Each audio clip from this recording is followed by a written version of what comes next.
Good evening, welcome to ITV News Meridian. Tonight's headlines. The new super-sized superliners coming to the south. Grand plans to make sure our roads can cope. In charge of free schools and academies, we talk exclusively to the region's first schools commissioner, who says he'll get tough on those that fail. Purchasing power, the shoppers who've taken bagging a bargain to a whole new level. And may the force be with Matthew, the aerial photographer who stumbled across the new Star Wars set. But where?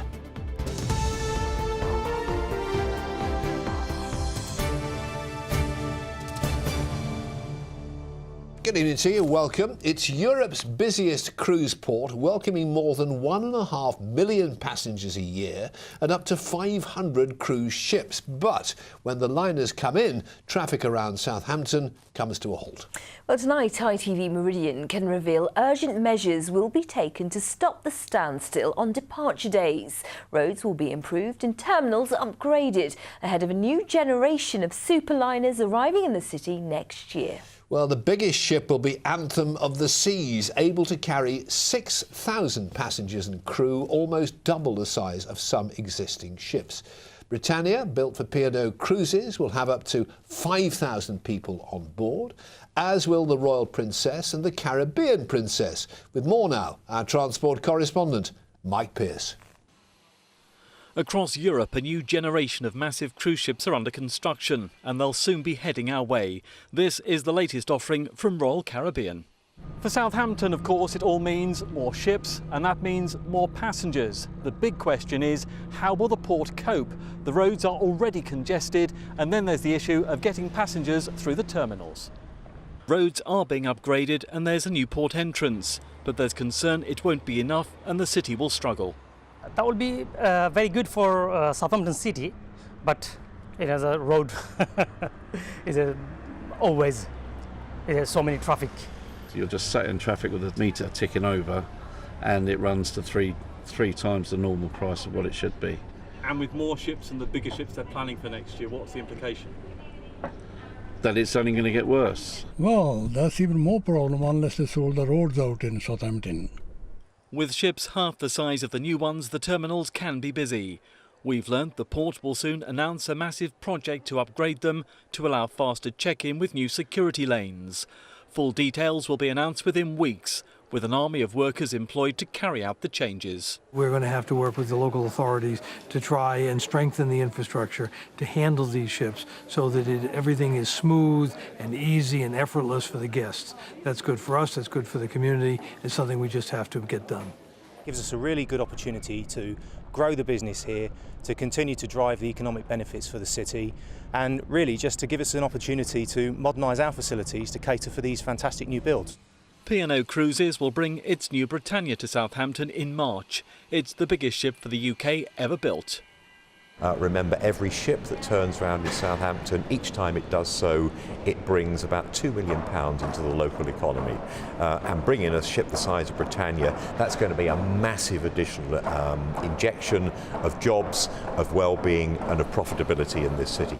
So a multi-million-pound boost that's providing the city can cope. Mike Pearce, ITV News, Southampton Docks. And for more on the changes ahead for Southampton and all of the South's news, go to our New Look website. On your smartphone or tablet, scan the code on the screen now to be taken there, or search for ITV News Meridian on your computer. In other news, a 28-year-old woman has been arrested on conspiracy to commit murder in connection with the death of a mother of 5 in the New Forest. Penny Davis, who was 47, was stabbed to death in a field in Bewley last week as she fed her horses. Detectives have also been granted more time to question a 36-year-old man arrested on Tuesday on suspicion of her murder.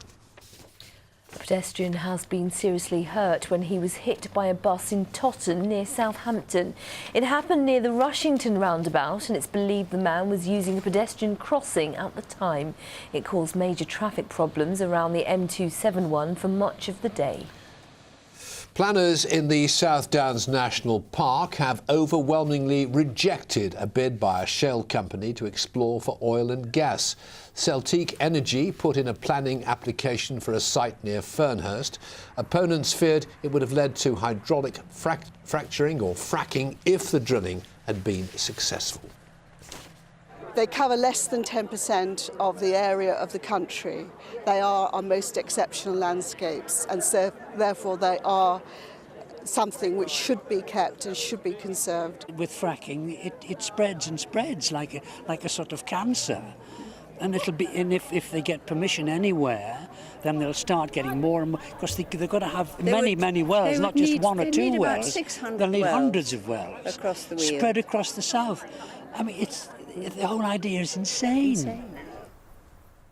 Now he's promising to come down hard on schools that don't perform. The South has its first regional schools commissioner who will decide who gets to run academies and free schools that opt out of local authority control. And make sure they do a good job. But will it be a tall order for Dominic Harrington? Well, two organisations running lots of academies across Sussex and Hampshire, Kemnal Academies Trust and AET, have been heavily criticised by Ofsted. The Discovery New School, which was the first free school in the country to be shut down for poor performance, was right here in the south. And in Sussex, a group of parents are fighting to stop their school becoming an academy. Well, as his challenges begin, he gave his first exclusive interview to our social affairs correspondent, Christine Alsford. Hi, hello, come in. He's certainly a man with a lot on his plate. 658 schools being run by 107 different organisations, to be exact. The new Regional Schools Commissioner is now responsible for academies and free schools within an increasingly fragmented and confusing education system. What are you going to do about some of the organisations running lots of academies in our region that are not performing well? What I'll be doing is holding them to account.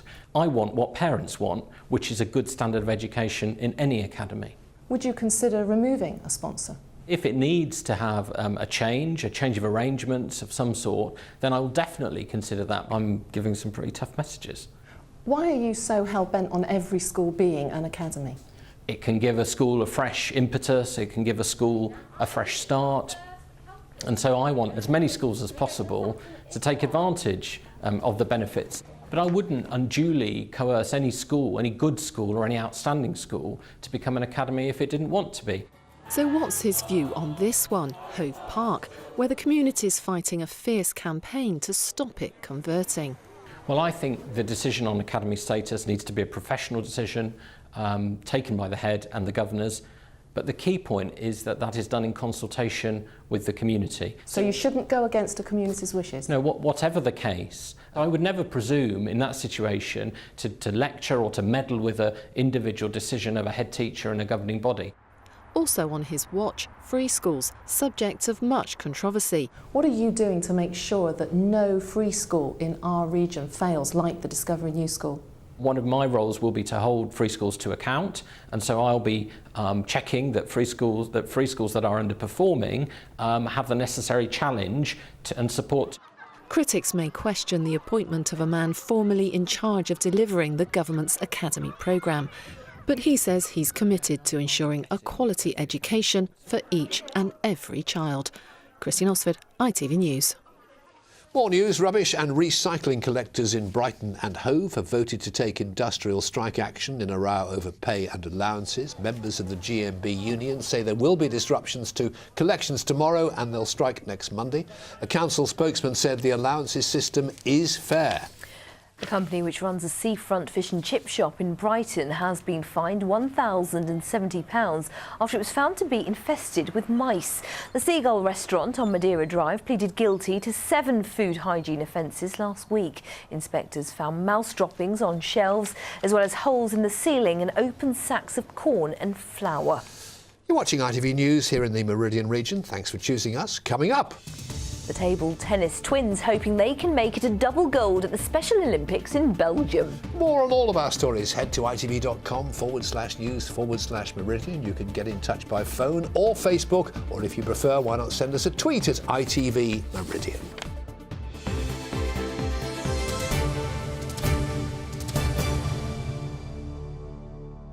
Now, most of us love to get a good deal. We are, after all, a nation of bargain hunters. But some shoppers take saving money at stores to, well, a whole new level. Well, this evening here on ITV, the Tonight team have found some of the country's most successful bargain hunters.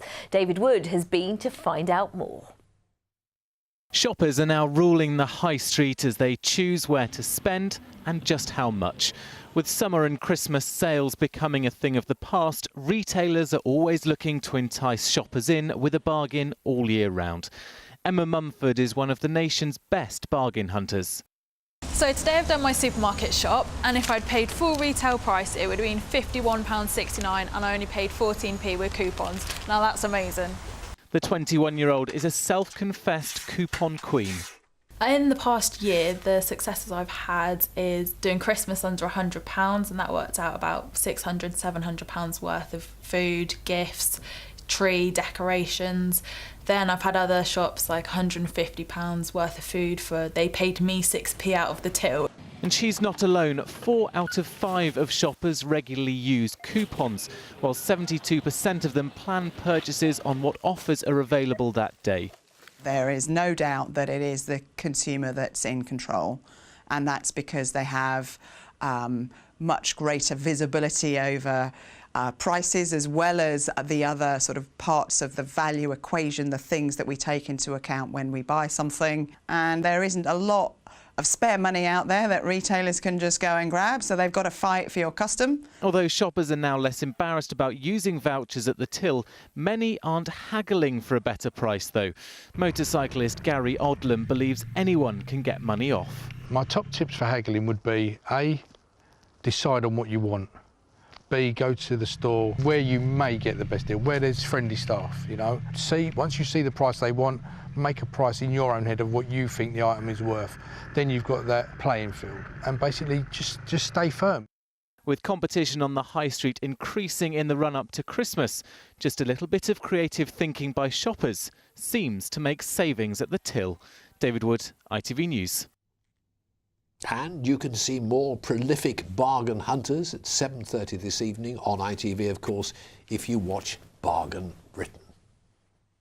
Now, they are people who are always thinking of others, often giving their time and skills or raising money for good causes. Many of us know such people, and this week we've been celebrating some of them that you nominated for a Pride of Britain award. Absolutely, and tonight we head to Bournemouth to meet 19-year-old Adam Tuffrey, who, after contracting meningitis, felt compelled to raise money to help those affected by the illness. Martin Dowse has his story.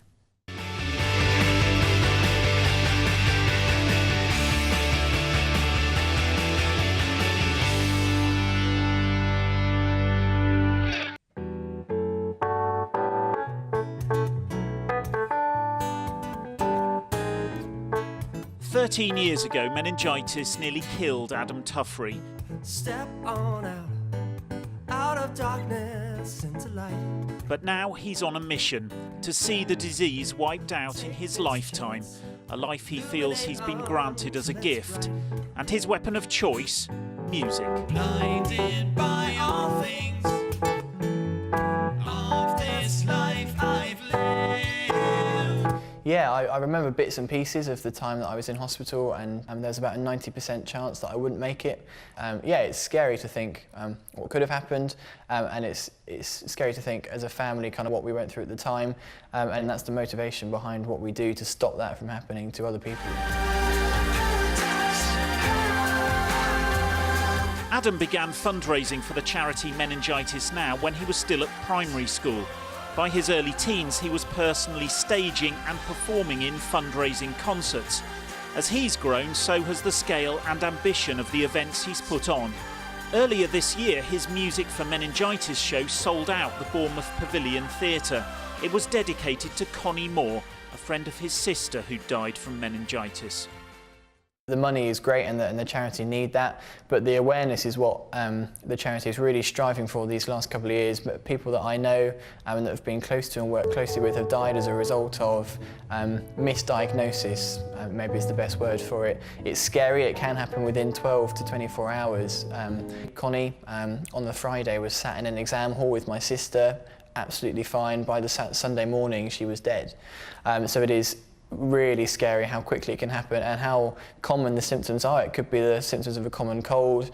People normally associate meningitis with the rash, but that's not always the case. It's often too late by then. Yeah, that's kind of why we try and make these shows as impressive and as big as possible, because we believe that people will then give more generously and then also remember why they were there, which ultimately saves lives.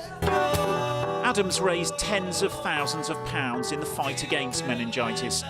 He now plans to take his charity show on tour in the UK, raising even more money and awareness through entertainment.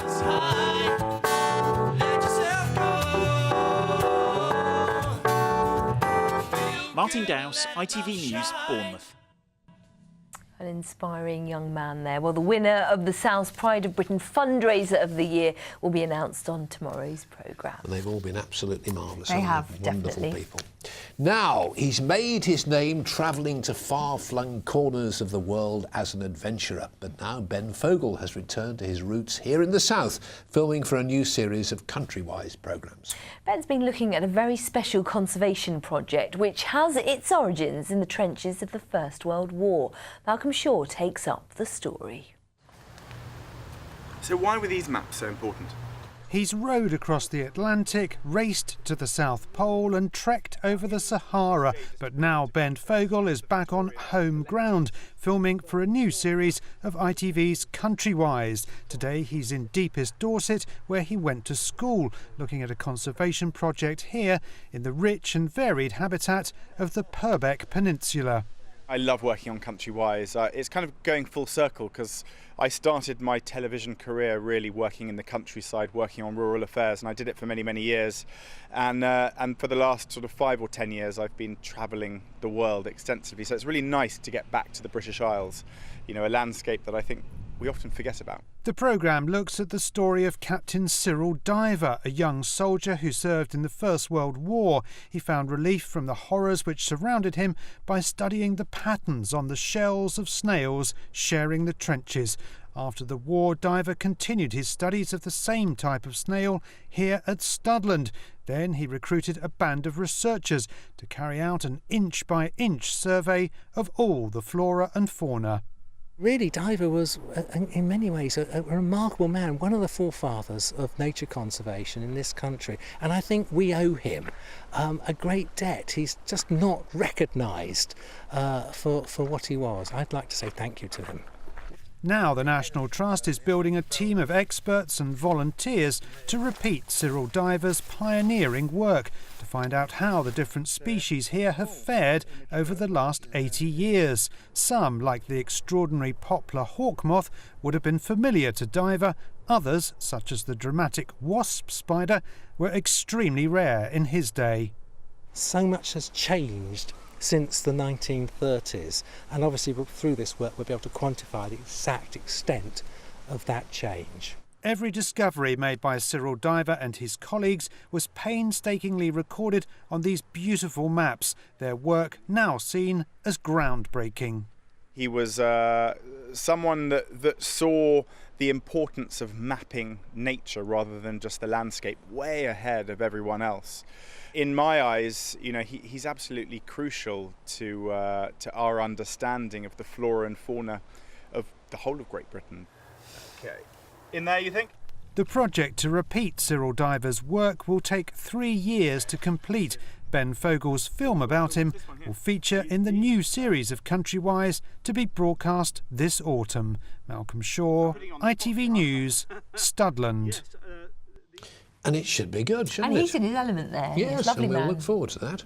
Right, sport now. 2 very special brothers coming up to tell us more. A very special sports presenter, Sarah Gobb. Thank you very much, Fred. Yes, some talented twins have made the journey from Dorset to Antwerp in Belgium to take part in the Special Olympics European Games. The Feltham brothers from Winton in Bournemouth are part of Team GB, which is one of more than 50 nations taking part in this major sporting event for those with learning disabilities. Lauren Hall has joined them.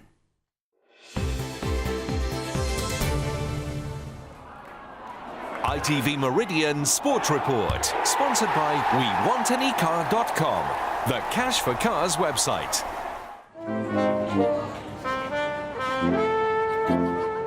A special send-off for our Special Olympics team. As they waited on the platform at the start of their journey, there was a real sense of excitement, especially for Alistair and Duncan Feltham, talented twins from Winton in Bournemouth. I think they're very excited, aren't you guys? Yeah. Yes? And they're not the only ones. Really excited. Absolutely, I can't wait. Hooray! Soon they were on the train and on their way. Next stop, the Special Olympics European Games. Go! It wasn't long before they were off the train and onto the track to get used to the new sports facilities. The European Games get underway this weekend, and so our athletes are busy training, getting themselves ready for action. The host city of Antwerp in Belgium has welcomed teams from 58 countries. All of those taking part have some form of learning disability. The twins are competing in the table tennis, in the singles, and of course, the doubles. Their coach says they're doing really well. As you can see, it's first day of training today, and they're already eager on table, warming up for the competition which starts on Sunday. And are they enjoying themselves? Oh, you can see for yourselves how they get smiles on their faces all the time, so they really do. As well as the sport and all the training, organisers say there's a lot more to it. Coming to the European Games, it's all about sport, yes, but we also take in the social aspect of it and taking in cultures, meeting friends and just enjoying the time away as they're representing Great Britain. Well, what better way to do that than with a bit of sightseeing? A trip to the zoo for a few photos and some monkeying around before they themselves leap into action next week. Lauren Hall, ITV News.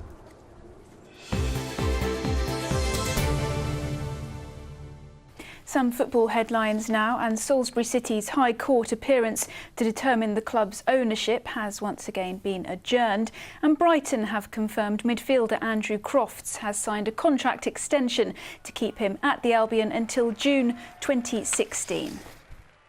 The first Invictus Games opened in London last night, welcoming wounded servicemen and women from 13 different nations. The captain of the British Armed Forces team is 29-year-old Dave Henson from Southampton. He lost both legs at the knee while on duty in Afghanistan, and he's competing in the 100 and 200 metres and sitting volleyball. And a few moments ago, he won his first event, the 200 metres. Finally, former Southampton defender Francis Benali is nearing the last leg of his epic 1,000-mile run to every Premier League ground in the country. He's covered the ground in 3 weeks in aid of cancer research and has today been to West Ham and Chelsea. He's due back to Southampton's St Mary's Stadium before Saints play Newcastle on Saturday. That'll be such a welcome sight for him, won't it? I don't know how he's done it, do you? No, I don't understand it, no, but we're looking forward to hearing from him. I know. Running at a different level, isn't it? It certainly is, yeah. Thank you very much, Sarah. Thank you. Now, he thought he was taking publicity shots for a flying school, but when an aerial photographer from Berkshire landed, he realised he'd actually got photos of spaceships from Star Wars. Yes, Matthew Myatt thought his pictures of the Millennium Falcon and an X-Wing fighter were just experimental aircraft, but it turned out he'd accidentally stumbled across the set of the new film that's being shot in the UK. Sarah Cooper has our story.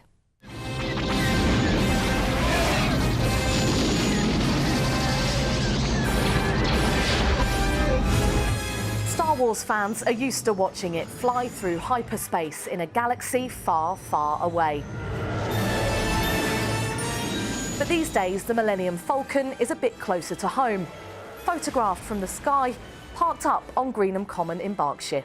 I was just shocked. I just couldn't believe what I was seeing. I had to get my son to come and have a look at the pictures just to sort of confirm and, you know, check what I was seeing was real. And he was just as flabbergasted as I was. You know, we were really both excited and jumping for joy that we'd found, you know, the set and obviously the Millennium Falcon. Not what he was expecting to see when he set off on a routine flight, taking publicity photos for a flying school. I grew up with Star Wars, so I mean, I can remember queuing up around the Odeon in Southampton to see the first film, and it really brought me back to being a young boy again. I was very, very excited and, you know, very giddy and full of fun. I thought, wow. Use the Force, Luke. Thousands of fans of the Force shared Matthew's surprise picture of the set online, with many just as excited about the return of the X-Wing fighters, famous for moments like this. And some famous faces will be returning too, with Harrison Ford, Carrie Fisher and Mark Hamill reprising their roles as Han Solo, Princess Leia and Luke Skywalker.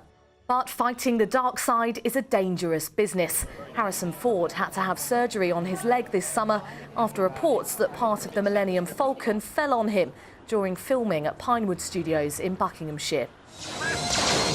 The new film, Episode 7, won't be out until the end of next year, but if you can't wait until then, it's probably best to keep your eyes peeled. Sarah Cooper, ITV News. What an exciting thing to Very find. exciting. Now, this weekend, you can catch a glimpse of some of the world's most desirable cars from the past and see if they've still got what it takes on a racetrack. Yes, the annual Goodwood Revival in Sussex starts tomorrow, but our own Simon Parkin is there for a sneak preview tonight. What have you got for us? Well, forget Han Solo's spaceship. I'm surrounded by millions of pounds worth of cars. That green one, number 27, the Aston Martin, by the way, that was the big winner last year. And they reckon around 150,000 people are going to be swarming here over the next couple of days for the Goodwood Revival. All of these classic cars are going to be racing millions of pounds on the track at any one time. And John, as race director, you're in charge of making sure nothing tricky happens. Yes, I'm responsible for the safety of the spectator, the marshal, the driver, to make sure that everything is run safely, and that we try and do. And obviously these cars, some of them are worth millions and millions of pounds. In fact, we saw one earlier that once belonged to Jackie Stewart. How do you keep these cars in check?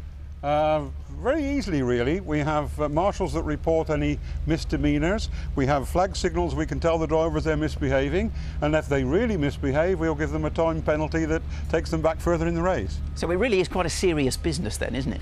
Very much so, yes. The driver safety is, and spectators and marshals, as I said, is very important to us, and we have to be very, very good on our discipline. And if anybody wishes to be a nuisance to us, they get fetched in and taken out of the race. It's as simple as that. Quite right, too. We don't want to cross you, John. Now, you've been here at the Revival since it started. Why do you think people love the retro car thing? I think the historic motorsport scenario has gone up and up and up. People love to see cars that they heard about in some cases and seen from the past, and there are a lot of us, like me, who saw most of these cars race in their era. So first time round? Yes. That must be quite exactly, incredible. in the 60s, you know. I was involved in motorsport in the 60s.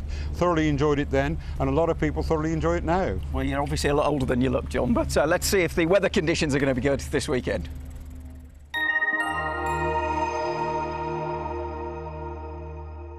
That's us driving on, us driving off in France, and us on the bridge.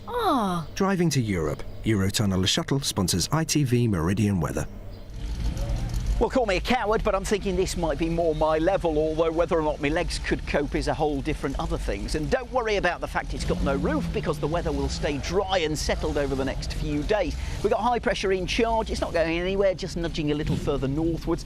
The low pressure to the south is moving a little further northwards as well, but it's not going to get to us before the weekend is out. So yes, things might turn a bit breezy and cloudy. Apart from that, it's all looking fine. Now, for today, there's been a lot of cloud around, and that stays with us overnight tonight. That's good, keeps the temperatures up into double figures. Where we get an odd clear spell, there might be a bit of patchy mist, but come tomorrow morning, it's a dry start with a fair amount of cloud around. But don't worry too much, because that cloud will thin and break into the afternoon. Some good sunny spells developing, and it'll warm up quite nicely. Highs of 21, which is 70 in Fahrenheit, though a bit of a breeze along the coast and around the Isle of Wight. High tide times, well, you can see in Brighton, 10 to 2 in the morning, 2:15 in the afternoon. Then Saturday is going to be another fine day. Bit more cloud on Sunday, with the risk of perhaps an odd spot of drizzle as well. Eurotunnel Le Shuttle sponsors ITV Meridian weather.